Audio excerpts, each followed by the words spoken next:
Tapi di antaranya yang perlu kita renungkan, ibu yang rahmati Allah Subhanahu wa taala. Allah adalah Maha Adil. Allah Maha Adil. Saya bawa sedikit perenungan ya. Allah Maha Adil. Tapi mungkin ada yang bertanya, Ustaz, kenapa dia cantik, saya kok kurang cantik? Mana keadilan Allah Subhanahu wa taala? Ketahuilah, masing-masing ada ujiannya. Si cantik ada ujiannya enggak? Ada ujian yang mungkin tidak seperti si kurang cantik. Gara-gara dia cantik, maka dia sering joget-joget di TikTok. Tergoda dia ingin menampilkan kecantikannya. Coba yang wajahnya kurang cantik, malu. Sudah elek, ireng, TikTokan ya. Sehingga dia terjauhkan dari maksiat. Orang cantik terkadang terkena banyak musibah. Bukankah Nabi Yusuf alaihissalam dipenjara gara-gara ganteng? Coba kita nggak ada yang, bukan nggak ada yang ganteng, maksudnya kurang ganteng, makanya nggak ada yang dipenjara. Nabi Yusuf alaihissalam gara-gara ganteng dipenjara, benar nggak ibu-ibu? Benar, gara-gara ganteng dipenjara. Gara-gara dia ganteng digoda oleh Zulekha. Alhamdulillah Allah berikan iman yang kuat, kalau enggak hilang, ya. Gugur. Maka masing-masing ada ujiannya. Jadi Allah Maha Adil. Allah Maha Adil. Ustaz, kenapa dia kaya saya miskin? Baik. Miskin kaya masing-masing ada ujiannya. Contoh saja saya sebutkan contoh masalah sedekah. Kata Nabi SAW, sabaqa dirhamun mi'ata alfi dirham. Satu keping dirham mengungguli 100.000 dirham.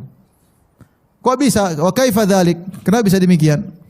Rasulullah jelaskan bahwasanya ini seorang miskin, dia pulang ke rumahnya, dia mendapati 2 keping dirham. Maka dia pilih keping dirham yang terbaik. Keping dirham dari logam, dari fiddah, dari perak. Sama-sama, misalnya nilainya 1 dirham, tapi ini kepingannya lebih bagus. Dia ambil kepingan yang lebih bagus daripada kepingan satunya, dia sedekahkan. Berarti dia sedekahkan 50% lebih hartanya. Minimal 50%. Yang satunya dia punya uang mungkin jutaan dirham.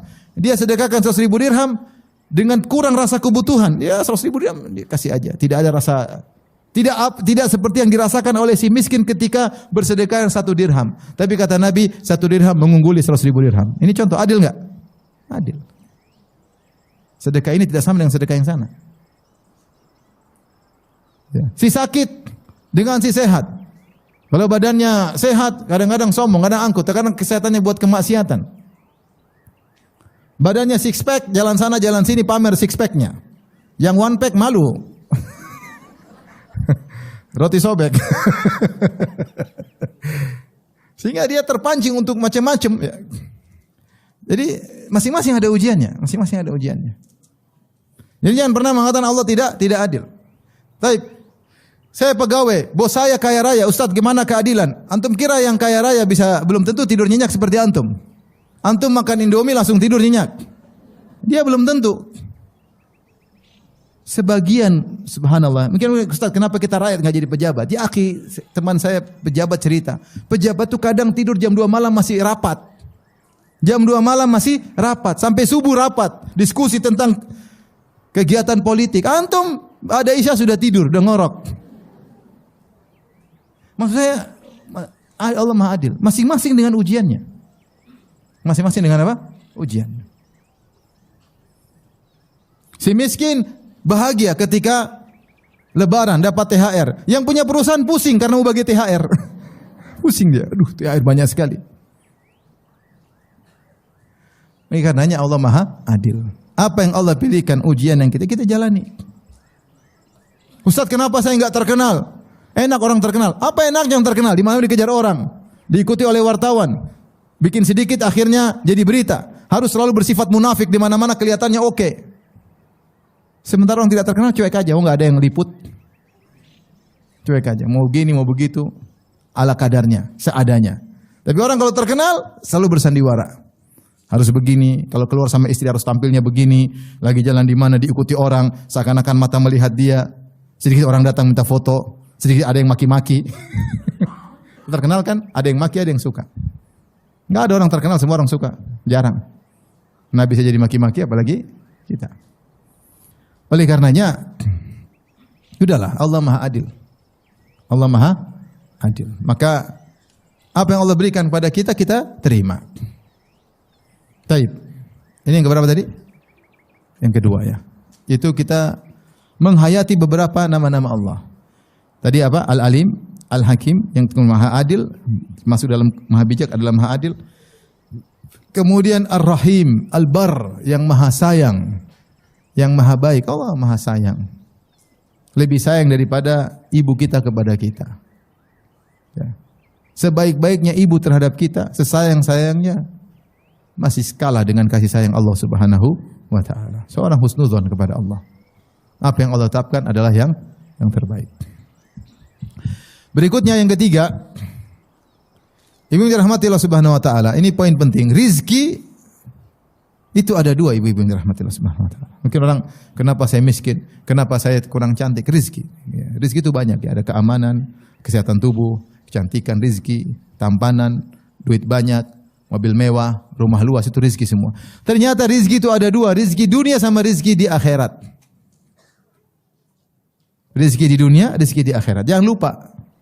Jangan sampai seorang hanya fokus rizki di dunia, sehingga ternyata jatahnya di akhirat sedikit. Bisa jadi seorang jatah rizkinya di dunia sedikit, ternyata jatahnya di akhirat banyak. Allah menamakan kenikmatan surga dengan rizki, padahal banyak ayat. Ya, seperti firman Allah Subhanahu wa taala, "Lahum maghfiratun wa rizqun karim." Bagi mereka orang yang bertakwa, ampunan dan rizki yang mulia. Wa basyiril ladzina amanu wa amilus solihati anna lahum jannatin tajri min tahtihal anhar kullama ruziqu minha. Ya, kata Allah, berilah kabar gembira kepada orang-orang yang beriman kepada Allah saleh bahwasanya bagi mereka surga yang mengalir di bawahnya sungai-sungai setiap mereka diberi rizki. Allah menamakan surga dengan apa? Rizki. Demikian juga seperti firman Allah Subhanahu wa taala terhadap istri-istri Nabi. Ketika istri-istri Nabi minta tambahan uang dapur, maka Allah turunkan ayatut takhyir. Ya ayuhan nabi qul li azwajika in kuntunna turidna hayatad dunya wa zinataha fata'alaina umatti'kunna wa usarrihkunna sarahan jamila. Wahai Nabi, katakan kepada istri-istrimu, kalau kalian menghendaki kehidupan dunia dan perhiasannya, maka saya kasih, tapi kita cerai baik-baik. Maksudnya Allah ingin ngajarin, yang mau hidup sama Nabi tidak boleh duniawi. Tidak boleh duniawi. Kalau duniawi tidak bisa hidup sama Nabi. Nabi hidupnya sederhana. Kalau kalian ingin harta, saya kasih, tapi kita cerai baik-baik. Wa in kuntunna lillahi wa rasulahu darul akhirah fa innallaha adda lil muhsinati minkunna ajran azima. Tapi kalau kalian mencari Allah Rasulnya, Allah akan siapkan ganjaran yang besar. Setelah itu Allah mengatakan di ayat berikutnya, wa may yaqnut minkunna lillahi wa rasulihi wa ta'mal salihan nu'tiha ajraha marratain wa atadna laha rizqan karima. Siapa di antara kalian istri Nabi, kalau kalian tidak dapat dunia, tapi siapa yang kunut, taat beribadah karena Allah dan Rasulnya, maka kami akan berikan ganjaran 2 kali lipat. Wa atadna laha rizqan karima. Kami siapkan bagi dia rizki yang mulia. Maksudnya apa? Di surga. Allah namakan kenikmatan surga dengan apa? Rizki. Demikian juga ketika penghuni neraka melihat penghuni surga lagi makan-makan, lagi senang-senang. Kata mereka, kata Allah, wa nada ashabun nari ashabal jannati an afidhu alaina minal ma'i aw mimma razaqakumullah. Berkata penghuni neraka kepada penghuni surga, wahai penghuni surga, berikanlah kepada kami sebagian rizki yang Allah berikan kepada kalian. Mereka lagi senang-senang. Rizki. Jangankan di akhirat, di alam barzah Allah namakan rizki. Wala tahsabanna alladhina qutilu fi sabilillahi amwatan, bal ahya'un 'inda rabbihim yurzaqun. Jangan engkau menyangka bahwasanya orang-orang yang meninggal di jalan Allah sudah mati. Sungguhnya mereka hidup, yaitu di alam barzah, inda rabbihim yurzaqun. Mereka di sisi Allah sedang diberi rizki, sedang bersenang-senang di alam barzah. Alam kubur menjadi taman surga. Nah, kita ini harus tahu rizki ada 2. Oleh karenanya, ketika kita tidak dapat rizki di dunia, mungkin dapat rizki di akhirat. Lihatlah bagaimana pemahaman Umar bin Khattab dan Abdurrahman bin Auf. Ini salah satu pemahaman para sahabat. Umar bin Khattab radhiyallahu anhu ketika melihat ada seorang sahabat yang lain kemudian beli sesuatu, dia mengatakan, apa itu? Buat apa? Kata Umar bin Khattab, apakah setiap kau ingin sesuatu kau beli? Apa setiap kau ingin sesuatu kau beli? Kata Umar, saya takut ini adalah kenikmatan rizki akhirat yang disegerakan. Yaitu para sahabat dahulu memahami, kalau kita terlalu banyak nikmat-nikmat di dunia akan mengurangi jatah di akhirat. Ini mazhab sebagian sahabat. Di antaranya Umar bin Khattab. Dia Abdurrahman bin Auf radhiyallahu taala anhu, ketika dia akan buka puasa, Tahu-tahu dia ingat tentang Mus'ab bin Umair yang meninggal dalam kondisi sangat miskin, tidak punya apa-apa. Sampai kain kafan untuk dirinya pun tidak cukup. Jika tutup kepalanya, idza ghattayna ra'sahu badat rijlahu. Kalau tutup kepalanya, kedua kakinya kelihatan. Wa idza ghattayna rijlaihi bada ra'suhu. Kalau tutup kakinya, kepalanya kelihatan. Miskin, kain kafan aja tidak cukup. Sehingga Abdullah bin Auf mengatakan kemudian dibukakan dunia bagi kami. Dia khawatir bahwa sini adalah min thayyibatikum ujilat thayyibatukum fil hayatid dunya. Ini adalah kenikmatan surga, rizki surga yang disegerakan. Jadi maksud saya bin rahmatillah subhanahu wa ta'ala. Rizki ada dua. Kalau seorang ternyata di dunia rizkinya kurang, bisa jadi rizkinya banyak di akhirat. Orang yang rezekinya banyak di dunia belum tentu rezekinya banyak di akhirat, belum tentu. Kalau dia salah gunakan, rezekinya belum tentu banyak di akhirat. Maka usnudzon, ya. Allah Maha Adil. Allah Maha Adil. Jadi jangan kita jadikan dunia ini sebagai akhir dari segala sesuatu, tidak. Setelah ini ada alam berikutnya. Alam barzakh. Kau dapat rezeki enggak di situ? Belum tentu dapat. Setelah alam barzakh ada alam kebangkitan. Dapat rezeki enggak? Itu jadi pertanyaan kita. Maka seorang ketika dia di dunia mendapat musibah, dia ridha. Mungkin kekurangan harta, mungkin parasnya tidak seperti yang lain, mungkin kesehatan tidak seperti yang lain, mungkin ada rezeki-rezeki yang Allah siapkan di akhirat kelak. Oleh karenanya, apa kata Nabi SAW? Yawaddu ahlul afiyah hina yu'ta ahlul bawa minas thawab law anna juludahum kanat qurridat fid dunya bil maqarid. Maka orang-orang ketika Allah bagi-bagikan rezeki pahala di akhirat kelak, ternyata orang yang sering sakit-sakitan, yang sering terkena musibah, dapat ganjaran yang sangat banyak. Sehingga orang yang masuk surga tapi dia ternyata hidupnya nyaman, dia pingin kembali lagi ke dunia, berangan-angan seandainya di dunia, dulu kulit kami digunting-gunting oleh gunting besi. Kenapa? Karena dia tahu ternyata orang terkena musibah, pahalanya sangat besar. Rezekinya sangat banyak di akhirat. Tentunya kita tidak ingin dikasih musibah, tapi kalau dikasih musibah kita positive thinking. Jadi kita ridha dengan keputusan Allah Subhanahu wa taala.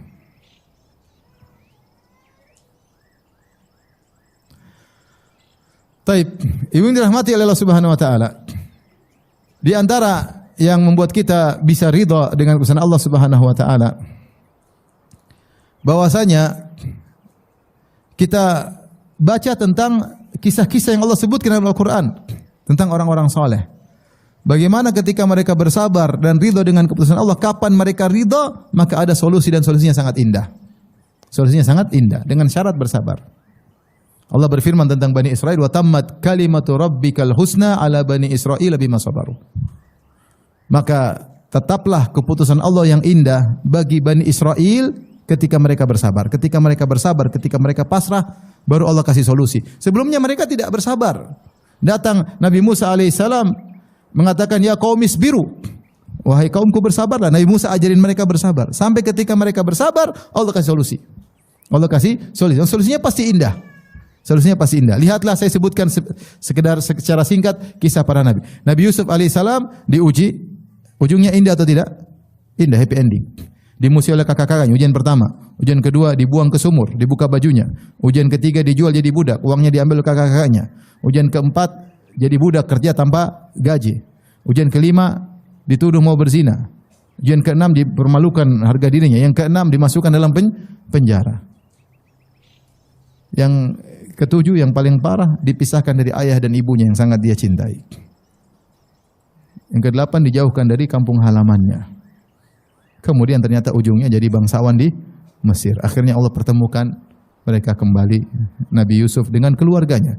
Di akhir ayat kata Nabi Yusuf, inna rabbi latiful lima yasha. Sungguhnya Allah sangat lembut, yaitu Allah menggiring segala kebaikan ini tanpa saya sadari. Ini contoh bahwasanya kalau orang sabar, ujungnya indah. Karena Nabi Yusuf berkata alaihissalam, innahu may yattaqi wa yasbir fa innallaha la yudhi'u ajral muhsin. Siapa yang bertakwa dan bersabar, Allah tidak menyia-nyiakan kebaikan orang yang baik. Allah kasih solusi yang indah. Syaratnya harus bersabar. Kapan bersabar, kapan ridha, kapan pasrah, ketahuilah ujungnya indah. Tapi kalau tidak ridho, tidak bersabar, ujungnya belum tentu indah. Mau cari solusi sendiri tanpa sabar, ujungnya belum tentu indah. Bisa semakin ruwet, bisa amburadul, semakin kacau, semakin parah. Tapi kalau sabar, hasilnya indah. Lihatlah Nabi Musa alaihissalam ketika dia dimusuhi oleh Fir'aun dan bala tentaranya, dikejar, ingin dibunuh. Jadi bandit ketika itu, bandit bagi kerajaan Fir'aun di Mesir. Maka dia harus kabur tanpa persiapan. Tadinya dia tinggal di istana mewah milik Fir'aun. Jadi anak angkat Fir'aun. Dengan kehidupan yang mewah, akhirnya dia harus pergi meninggalkan Mesir. Kabur, pergi menuju Madian tanpa persiapan sampai kelaparan. Kelaparan sambil disebutkan dia makan dedaunan. Karena dia pergi tanpa persiapan, berjalan ratusan kilo.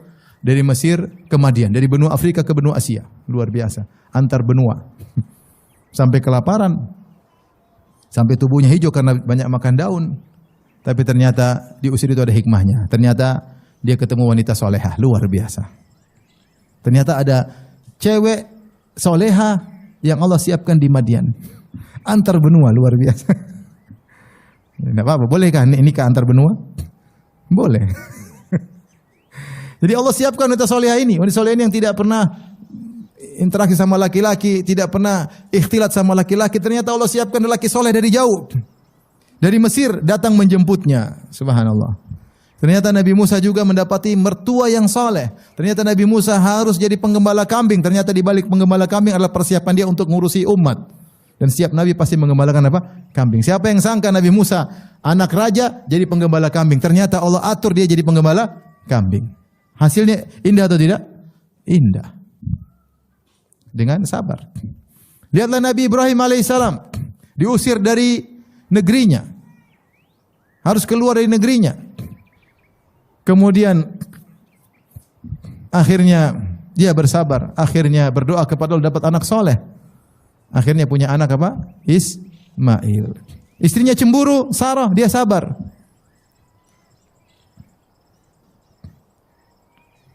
Akhirnya dia bawa anaknya ke Hijaz, ke Mekah. Di Mekah akhirnya bangun Ka'bah. Keluarlah Nabi Muhammad SAW dari keturunannya. Luar biasa. Seandainya Sarah tidak cemburu, mungkin Hajar tidak dibawa ke Mekah. Dan tidak ada cerita Nabi Muhammad di Mekah. Di balik kesabarannya terhadap kecemburuan istrinya, perpisahan dengan istrinya Hajar, ternyata ada hikmah akan lahirnya Nabi Muhammad SAW.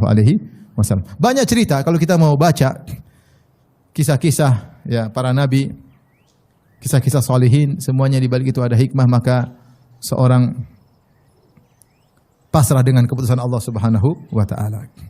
Di antaranya yang membuat kita juga pasrah dengan keputusan Allah Subhanahu wa taala adalah, ketahuilah ibu-ibu, terkadang musibah itulah yang terbaik dan tidak perlu diganti dengan kenikmatan. Terkadang musibah itulah solusi yang terbaik.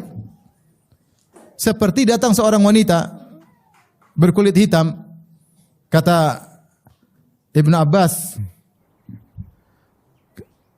kepada Atha, ala aduluka bimra'atin min ahlil jannah, mau aku tunjukkan kepada engkau seorang wanita penghuni surga. Hadhil mar'atus sauda atatin Nabi sallallahu alaihi wasallam, wanita berkulit hitam datang kepada Nabi sallallahu alaihi wasallam. Dia berkata, ya Rasulullah, inni usra wa inni atakasyaf, fadu Allah an yashfiyani.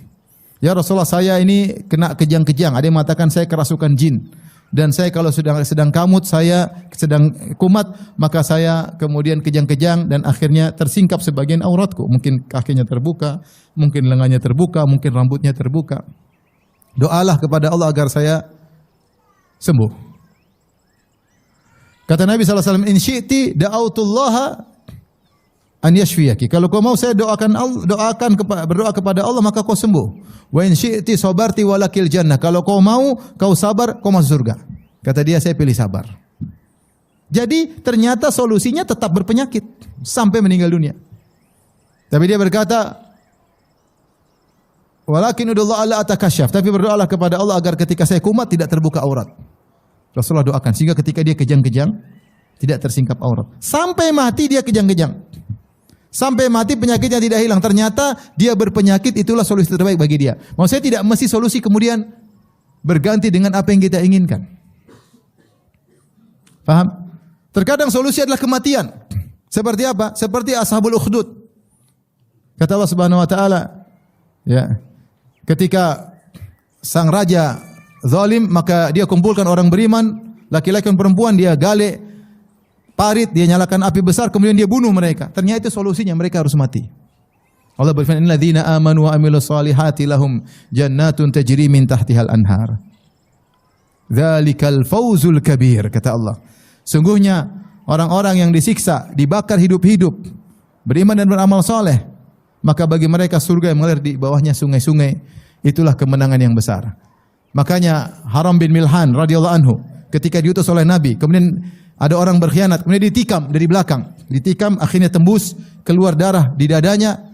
Dia mengatakan, "Fuztu wa rabbil Ka'bah." Saya telah berhasil demi Allah Subhanahu wa taala. Jadi terkadang musibah itulah solusinya. Bukan hilangnya musibah. Bukan hilangnya apa? Musibah. Ada orang, "Ustaz, saya udah nikah 30 tahun, suami saya begitu-begitu saja Ustaz, bikin masalah terus." Ya mungkin itu solusinya begitu memang. Tidak ada penghujungnya. Seperti tadi wanita sakit sampai mati sakit, ya enggak? Allah tahu itu yang terbaik. Allah tahu itu yang terbaik. Makanya dalam surat Muhammad Allah Subhanahu wa taala ya berfirman ya, "Fa idza laqitumul ladzina kafaru fadharbar riqab hatta idza athkhantumuhum fashuddul wathaq fa imma mannan ba'du wa imma fidaan hatta tada'ul harbu awzaruha." Kemudian kata Allah, "Walau yasha'ullahu lantasara minhum." Kalau Allah berkehendak, Allah akan menangkan mereka. Walakin liyabluwa ba'dakum bi ba'd. Tetapi Allah ingin menguji. Jadi memang Allah ingin kasih ujian. Allah terkadang tidak menangkan kaum muslimin, terkadang tidak menangkan. Memang Allah ingin mereka mati. Makanya Allah mengatakan kalau Allah berkehendak Allah menangkan selalu. Ternyata Allah tidak menangkan. Sebagaimana Ashabul Ukhdud Allah tidak menangkan. Memang Allah ingin mereka mati. Kata Allah, "Walladzina qutilu fi sabilillahi falan yudhilla a'malahum." Adapun orang yang meninggal di jalan Allah, maka Allah tidak akan sesatkan atau sia-siakan amalan mereka. Sayahdihim wa yuslihu balahum. Maka Allah akan beri petunjuk kepada mereka dan Allah perbaiki urusan mereka di alam barzah, mereka dapat kenyamanan. Ternyata mereka dapat rizki dengan cara meninggal dunia. Rizki yang indah di alam barzah. Wa yudkhiluhumul jannata arrafaha lahum. Dan di akhirat Allah masukkan surga dan Allah kenalkan di mana tempat mereka tinggal di surga. Ternyata solusinya adalah kematian. Ternyata solusinya adalah kematian. Ini terkadang, "Ustaz, saya sudah berusaha berdoa." Ternyata ya sudah memang solusinya. Seorang punya anak misalnya sakit. Dia berdoa, ternyata bertahun-tahun akhirnya meninggal. Saya punya kawan ada begitu. Anaknya autis bertahun-tahun sampai besar meninggal akhirnya. Ya sudah bilang, bukan kenapa Allah tidak kabulkan? Enggak, ya itu solusinya memang kau ingin dikasih pahala dengan cara seperti itu. Ini anak juga autis, mungkin dia meninggal sebelum balik menjadi pemberi syafaat bagimu. Kalau dia normal belum tentu dia bisa hidup jadi anak yang soleh. Kita nggak tahu. Kita nggak tahu. Oleh karena apa yang Allah putuskan itu yang terbaik dengan syarat kita bersabar. Jadi kaidah menyatakan keputusan Allah pasti yang terbaik bagi seorang mukmin dengan syarat dia apa sabar. Kalau enggak bersabar, keputusannya belum tentu baik. Tambah parah, tambah buruk, semakin habis imannya, semakin rusak. Taib. Yang terakhir, karena waktu sudah habis ya. Atau sebelum terakhir, jangan lupa sebelum melakukan sesuatu ibu-ibu ikut prosedural. Prosedural apa? Istikharah. Agar kita tidak diwaswasi oleh syaitan. Jadi prosedural seorang dalam melakukan suatu kegiatan, dia prosedural, dia bertakwa, dia berdoa, dia istikharah, musyawarah, dia ambil keputusan. Kalau ternyata tidak sesuatu, itu yang terbaik. Meskipun kelihatannya buruk, itu yang terbaik. Membuat kita menyesal terkadang was-was suudzon kepada Allah kalau kita tidak prosedural. Kita curang, kita tidak istikharah. Intinya yang terakhir bahwasanya orang yang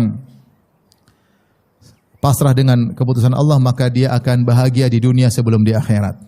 Itulah perkataan Ibnu Taimiyah rahimahullahu taala, inna fid dunya jannatan man lam yadkhulha lam yadkhul jannatal akhirah. Di dunia ini ada surga. Siapa yang tidak bisa memasuki surga dunia, dia tidak akan masuk surga akhirat. Ibnu Taimiyah ingin mengatakan orang beriman, orang sabar dia pasti bahagia. Bagaimana tidak bahagia? Innallaha ma'as sabirin. Allah bersama orang-orang yang sabar. Bagaimana tidak bahagia? Wallahu yuhibbus sabirin. Allah mencintai orang-orang yang bersabar. Ibnu Taimiyah menyampaikan perkataan ini sementara dia di penjara berulang-ulang. Dimusuhi oleh banyak orang.